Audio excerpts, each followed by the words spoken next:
Bienvenidos, mi nombre es Liborio Escobedo, me pueden decir Lío, y este es el tercer video que trata sobre las características comunes de las vértebras, aplicado más bien a la clínica, ¿sí? En este video vamos a desarrollar varios tópicos. El primero va a ser las curvaturas de la columna vertebral, anormales y normales.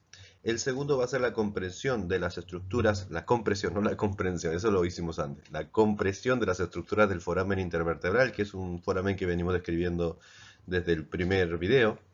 La punción lumbar como un acercamiento es un tema que vamos a nuevamente retomar en el último módulo de neuroanatomía. Y la fractura lumbar. Nuevamente vamos a retomar lo del perrito terrier que habíamos descrito previamente.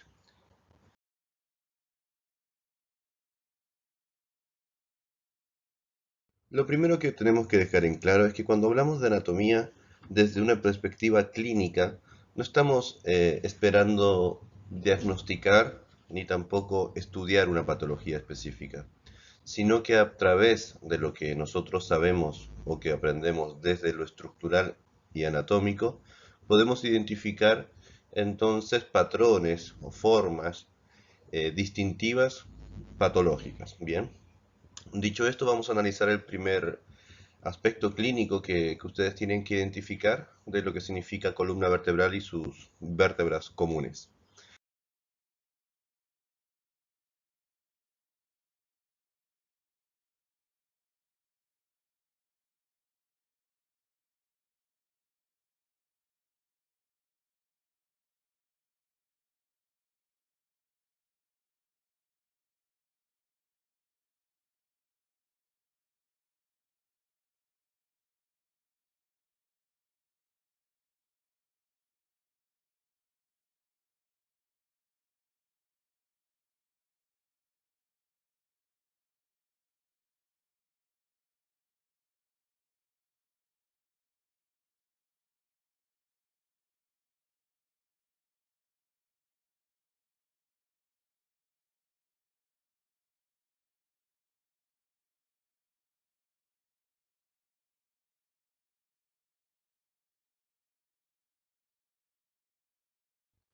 Vamos a comenzar entonces a analizar lo que son las curvaturas de la columna vertebral.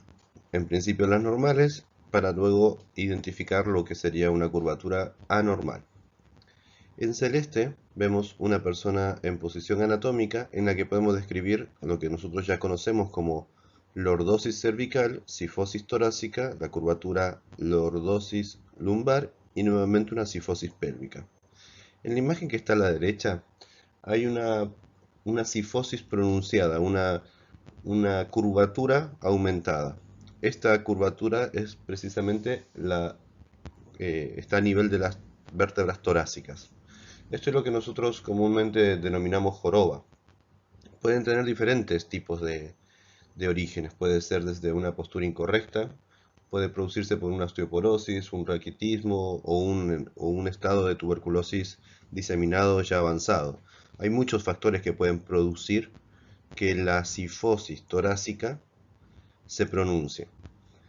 Vuelvo a repetir, este no es el objetivo, no es el objetivo diagnosticar la causa de una sifosis, pero sí entender que este tipo de curvaturas pronunciadas permiten que nosotros nos demos cuenta que no es una curvatura normal. En el caso de la persona que está a la derecha, si se dan cuenta, se puede evidenciar a nivel abdominal una un aumento de otra de sus curvaturas que sería la lumbar. Nosotros sabemos que la lordosis lumbar aumentada puede producir este tipo de posiciones. Esto se da o se causa, por ejemplo, de una forma fisiológica en el embarazo o de una forma patológica en la obesidad extrema. Estas son curvaturas diferentes desde una perspectiva lateral. Por otro tipo de anormalidad de las curvaturas es que nosotros podemos tener una curvatura levemente lateral, como en este caso, en este caso hay una curvatura hacia la derecha, y lo que se espera de la columna vertebral es que sea, como se ven en celeste, bien recta. En este caso se lateraliza hacia la derecha. Bien, ¿cómo se evidencia lo que nosotros denominamos escoliosis, hay distintos grados de escoliosis. Cuando hay una lateralización del eje central o medio de la columna vertebral. Esta lateralización desde su eje podemos evidenciarlo pidiéndole al paciente que se encurve y vaya descendiendo levemente, y se va a ver que la masa muscular pronunciada de un lado y no del otro, ¿sí? Y por último vemos esto como se ve en una radiografía, donde encontramos las apófisis espinosas, que estamos marcando ahora cómo están lateralizadas hacia, en este caso hacia la derecha, y vuelven hacia la línea media. Esta sería una escoliosis lateral en la que hay también un grado de rotación lumbar. Bien, estos serían entonces las curvaturas normales y las curvaturas anormales que nosotros deberíamos tener en mente cuando hablamos de curvaturas de la columna vertebral. El segundo aspecto que tenemos que tener en cuenta a nivel clínico es un aspecto topográfico que nosotros ya enumeramos y que hablamos en los dos previos videos. Este aspecto es los límites de los forámenes intervertebrales. El foramen intervertebral en sí mismo tiene mucho contenido. No nos hemos detenido en detallarlo, solamente hemos hablado de lo que se ve en estas imágenes como nervio raquídeo. Vamos a analizar entonces, primeramente, el nervio raquídeo, en este caso derecho, que sería este que estamos marcando acá, que sale de un agujero, que es el agujero intervertebral. Este agujero excede mucho, en bastante amplitud, a lo que es un nervio raquídeo, pero que exceda en área, digamos, no implica que cualquiera de las estructuras que rodea este agujero intervertebral o foramen intervertebral pueda comprimir al nervio. Bien, entonces vamos a repasar rápidamente o enumerar rápidamente lo que serían los límites de este gran foramen intervertebral. Primero vamos a hablar del límite superior. El límite superior va a estar compuesto por una parte del pedículo. En este caso son vértebras que parecen ser lumbares, ¿sí? El pedículo entonces sería este. Vamos a enumerar a este foramen intervertebral. La primera porción sería entonces, la porción superior sería la escotadura vertebral inferior, que sería esta que está acá. En cuanto a su límite inferior va a ser la escotadura vertebral superior del pedículo de la vértebra inferior.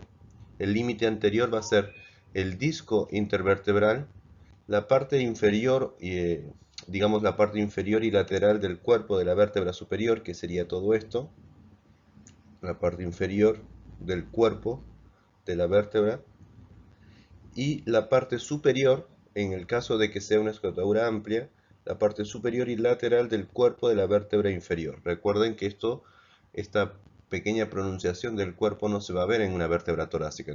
Entonces, en una torácica probablemente no lo tengamos en cuenta en el foramen intervertebral. Esas son pequeñas discusiones que ustedes van a ver, o que puede que el libro no se los aclare, pero que nosotros ya lo sabemos por lo que describimos antes. Entonces, esos serían los grandes límites. Hacia posterior, hacia el posterior vamos a hablar de una articulación cigoapofisiaria en el caso de algunas articulaciones, o sea, como apófisis articulares y cápsula articular. Lo digo de otra forma. Nosotros no hablamos de articulaciones hasta ahora, pero sepan que esta articulación que tenemos entre la apófisis articular inferior y la apófisis articular superior de la vértebra siguiente, la denominamos articulación cigoapofisiaria, ¿sí? Es una de las formas para identificarlas, que serían básicamente, lo repito, la apófisis articular superior, que acá no se alcanza a ver muy bien, la inferior, la apófisis articular superior de esta vértebra, y la cápsula, que es la estructura que rodea y que contiene a la articulación cigoapofisiaria o articulación apofisiaria, como ustedes lo denominan en su libro, que está contenida acá, que sería el límite posterior entonces de este agujero intervertebral. Nosotros no tenemos que aprenderlo de memoria, lo que tenemos que hacer es entender muy bien lo que vimos previamente en la parte teórica del contenido de las vértebras, para rápidamente enumerar las estructuras que contienen o que forman este foramen, ¿sí? Los límites serían los que acabamos de describir, y el contenido se los voy enumerando y se los voy a ir marcando a medida que se vean pero no es tan importante más que el nervio raquídeo, ¿sí? Sepan que el nervio raquídeo también se dice nervio espinal, va a tener una raíz anterior, que es esta, y una raíz posterior. Existe un ganglio espinal que, si se dan cuenta, acá está abultado, y acá se ve mucho mejor ese abultamiento, ese sería el ganglio, que se puede describir como contenido. También hay un ramo meningio del nervio espinal, hay una rama espinal, hay una vena intervertebral, hay un receso subaracnoideo con un pequeño contenido líquido cefalorraquídeo, ahora lo vamos a decir, pero por ejemplo, ¿no? Nosotros vemos que todo esto sería el nervio raquídeo, con un ganglio, con una raíz anterior, una raíz posterior. Estamos hablando ahora de una cervical. El agujero o foramen intervertebral se puede describir todo lo que acabamos de decir. Pero si ustedes se dan cuenta, en el foramen intervertebral hay un contenido que se llama médula espinal. Esta médula espinal a su vez está rodeada de un líquido que acá no se está remarcando, pero es un líquido que se llama líquido cefalorraquídeo, que vamos a retomar más adelante en este mismo video. Ese líquido cefalorraquídeo que rodea la médula espinal está contenido en unas bolsas que en realidad son unas meninges, no unas bolsas, sino unas meninges que lo contienen y que no permiten que se salga por los forámenes intervertebrales. A eso me refiero cuando hablo de receso subaracnoideo con líquido cefalorraquídeo. Hay unos pequeños recesos que también son contenido de este foramen intervertebral, ¿sí? No es necesario, repito, saberse exactamente esto. Lo importante es entender que el nervio raquídeo va a pasar por esta estructura. Y bueno, tejido adiposo, que es el que está en amarillo y rodeando a todas las estructuras. Bueno, entonces, dicho los límites, dicho el contenido, vamos a apreciar estas tres vistas. Esta claramente es una vista torácica, o en realidad es un corte axial de un cuerpo vertebral torácico en el que encontramos la apófisis transversa hacia los laterales y el agujero de conjunción a este nivel, ¿sí? Agujero de conjunción o intervertebral. Como contenido entonces el nervio raquídeo, con su ganglio, sus raíces, etc. Acá se ve como una raíz es esta y la otra es la posterior, que se va hacia posterior. Entonces el agujero de conjunción sería esto. Cualquier estructura, sea ósea, sea tejido graso, sea venoso o cualquier otra estructura que comprima o no permita que en el foramen intervertebral discurra el nervio espinal o raquídeo, va a ser una estructura anormal. En el caso de las vértebras lumbares, si se dan cuenta, acá encontramos en el foramen vertebral a la médula espinal, pero en las vértebras lumbares ya no encontramos la médula espinal, sino que encontramos unas estructuras que se llama cola de caballo o cola equina, que no es la médula espinal, sino que son partes de la médula espinal. Bien, lo vamos a describir más adelante. ¿Qué es lo que sucede en este caso? Que estos nervios van a descender y van a salir por su agujero de intervertebral o de conjunción respectivo. Y en el caso de la vértebra cervical, las relaciones que tiene, a medida nosotros entendamos que hay un agujero también que se llama el agujero transverso con un contenido de arteria y venas vertebrales, que también van a tener una relación directa con el nervio raquídeo, nervio espinal. La diferencia entre la cervical y la torácica es bastante clara con la lumbar. El nervio raquídeo tiene una inclinación hacia anterior, en cambio en las torácicas y en las lumbares es básicamente su orientación es hacia lateral, como se ve en esta imagen, pero acá se ve claramente la oblicuidad hacia anterior, pasando entonces por el canal que dijimos que se llamaba canal transverso o transversal. Conclusión entonces, a nivel clínico es importante el espacio topográfico, sí, porque por medio de estos nervios nosotros recibimos información a nuestro sistema nervioso central y enviamos eferencias motoras, en principio, hacia el resto de nuestro cuerpo. Otra referencia importante a nivel clínico para tener en cuenta de la columna vertebral es que a través del desarrollo, desde un niño hasta un adulto, el- los diferentes cuerpos vertebrales y en sí la columna vertebral se va extendiendo. Esto quiere decir que en una persona de 12, 13 años vamos a encontrar que el conducto vertebral, que en este caso está señalizado en gris, vamos a encontrar que la médula espinal la vamos a identificar, por ejemplo, hasta L3, L2, L1.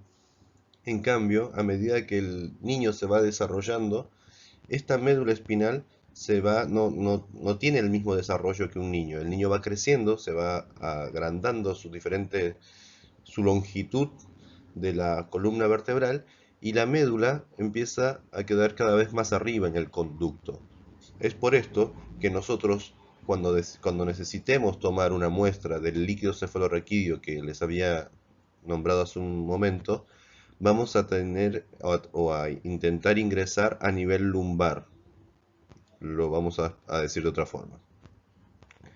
Cuando nosotros, vamos a marcar con el puntero, cuando nosotros somos niños, la médula espinal no está a nivel torácico, sino que va a descender hasta nivel lumbar, ¿sí?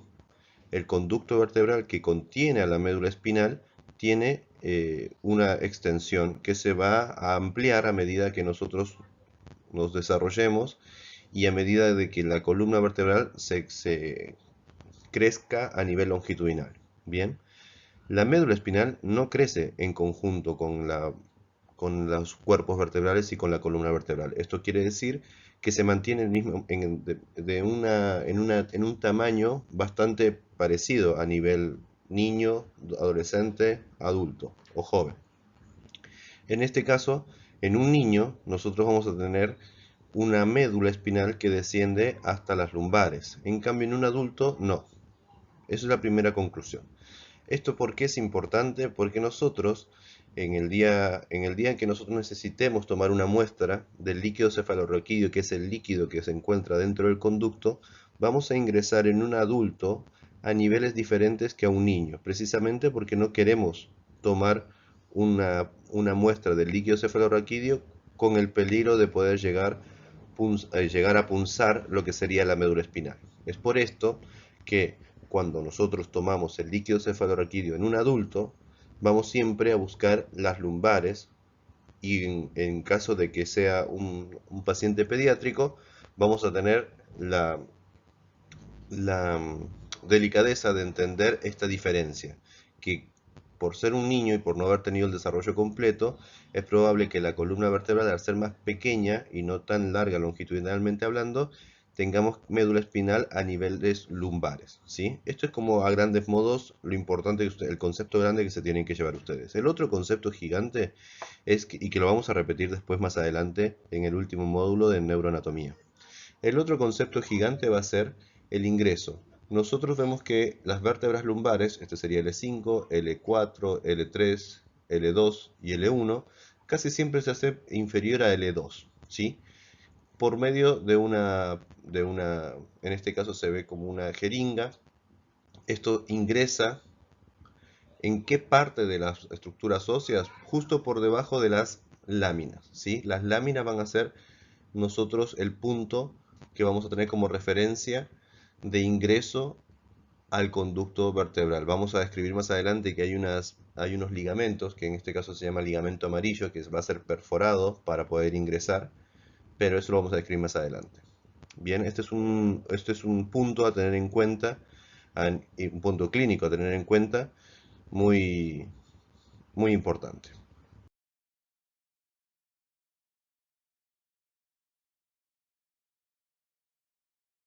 En cuanto a la radiografía oblicua lumbar, que se puede presentar en una fractura lumbar, es importante que repasemos lo que vimos someramente en la descripción de la parte práctica de una vértebra lumbar.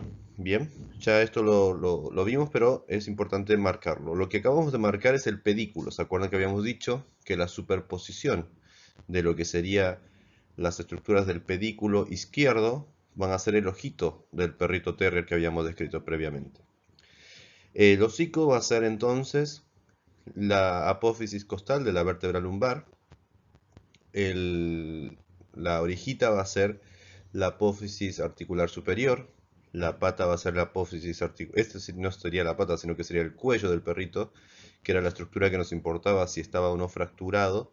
Esto es la columna ósea o interarticular.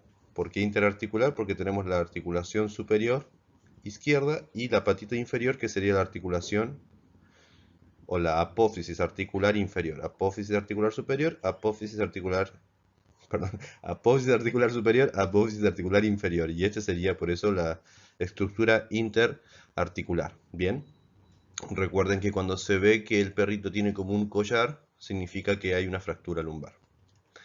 La pata posterior, que sería lo que sería la espina, y la cola, que sería la apófisis articular superior. Recuerden que el cuello es la porción interarticular, también sería la denominada istmo, también se puede denominar istmo. Y bueno, esto sería la última estructura, o sea, la última aplicación clínica de las vértebras tipo. O sea, ¿qué causa esto? Causan diferentes, la causa que puede producir una fractura a nivel del istmo o de la porción interarticular o de la columna ósea, que pueden denominarlo de esas tres formas, puede ser desde una fractura, un desplazamiento de los cuerpos o también se puede producir en una espondilistesis, ¿sí? Son diferentes causas que no son importantes que ustedes las sepan, pero sepan que se pueden llegar a apreciar. Con esto entonces terminamos la aplicación clínica de este tema. Bien, entonces es así como terminamos lo que sería este gran tema, que son las características comunes de las vértebras. Hablamos de la parte teórica, hablamos y desarrollamos la parte práctica y terminamos enumerando algunas características clínicas que son relevantes y que probablemente sean las que desarrollen en su trabajo práctico. Así que espero que les haya servido. Recuerden que son 3 grandes videos, el primero es el más extenso de todos, el segundo es el práctico y para terminar la parte o aplicación clínica, que sería este tercer video. Nos estamos viendo.